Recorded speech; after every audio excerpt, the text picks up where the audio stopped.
What if the symptoms that you experience, the disconnection, the self-doubt, the feeling of helplessness, were in fact things that actually served you in the past? What if these things were actually adaptive? What if they really helped you in your childhood?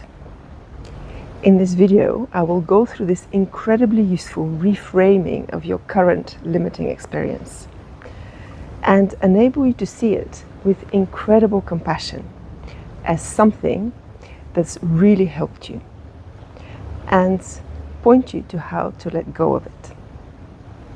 But before we go any further, please take a particular pattern that you're struggling with, a limiting belief or some behavior that you don't understand in yourself, so that you can start applying what you learn in this video. Are you ready? Just take whatever is on the surface, whether what feels most limiting. So here's the crux of the problem. The exact same strategies that were developed as children to keep us safe, to preserve the attachment bond with our caregivers, those same strategies that once saved our lives and made us well adapted to our environment, when we continue to carry them on into adolescence and into adulthood, those very same elements that, although once saved our lives, now create the symptoms that we experience. And the most core need that we all have is the need for connection, to feel loved and cared for. And at the same time, this is also our greatest fear. So at one point in your life, maybe as a small child or even as a baby at a pre-verbal stage, it made sense for you to withdraw and to disconnect. But when you continue disconnecting from your body, from your emotions, your entire life, then this very helpful survival mechanism that you developed now becomes the source of the problems. And it's important that we don't pathologize this tendency towards disconnection. Now, the most common word that is used in psychology and psychotherapy for disconnection is dissociation. And there's a whole spectrum of dissociation that goes on for people with this type of earliest survival style where connection has been disrupted. But if you look very closely at dissociation, at its basic core, at its most basic and protective function, you will see that it has really been a blessing in disguise. Dissociation is that capacity which helps human beings bear the unbearable.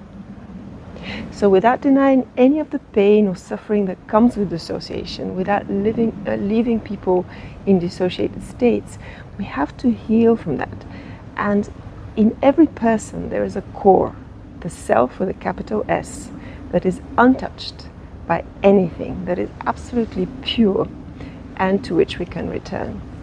But the first step is to realize that dissociation does not just happen. In future videos, I will cover the intergenerational origins for dissociation. But for now, dissociation that originates in our lifetime, it is vital to see its protective function. Its original purpose of protecting you from the environment. The experts speak of environmental failure, and the disconnection is our adaptation. It's the making the best out of our circumstances. Maybe we were unwanted, or there was threat of violence in our immediate environment, or even perinatally, our mother was perhaps in an unsafe situation. So the disconnection is how we have survived. So this adaptive survival mechanism, this adaptation to the trauma, causes us to lose touch with our body and with our emotions. And we see the self and other as a source of fear in our bodies. So feeling our bodies, feeling our emotions, and being connected to others are seen as a source of pain and as a source of threat.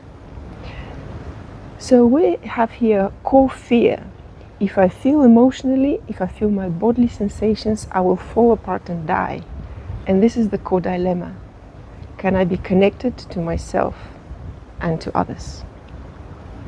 So now that we've understood our current problem with immense compassion, we can see how it has protected us in the distant past.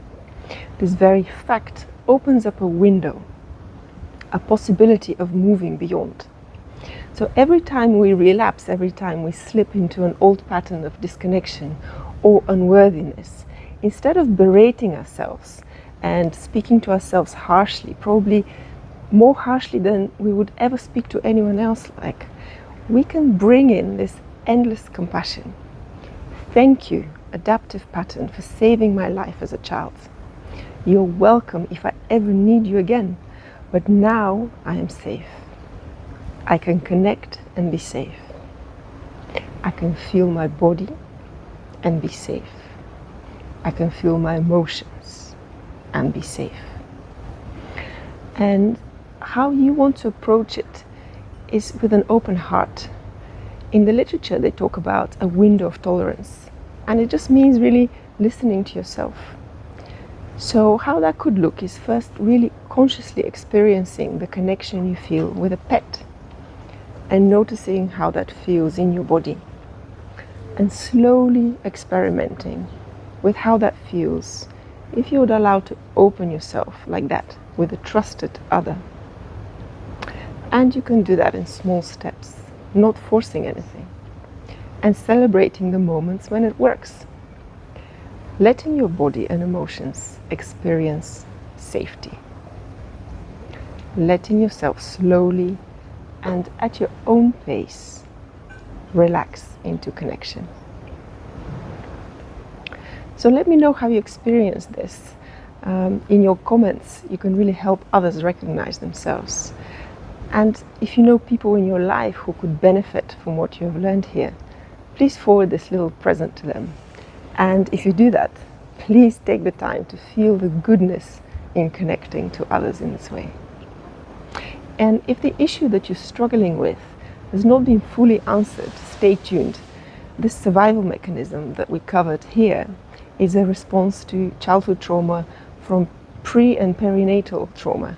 And in my coming videos, I will address the further adaptations that we have made to the different needs that we have had developmentally, which have not been fully met.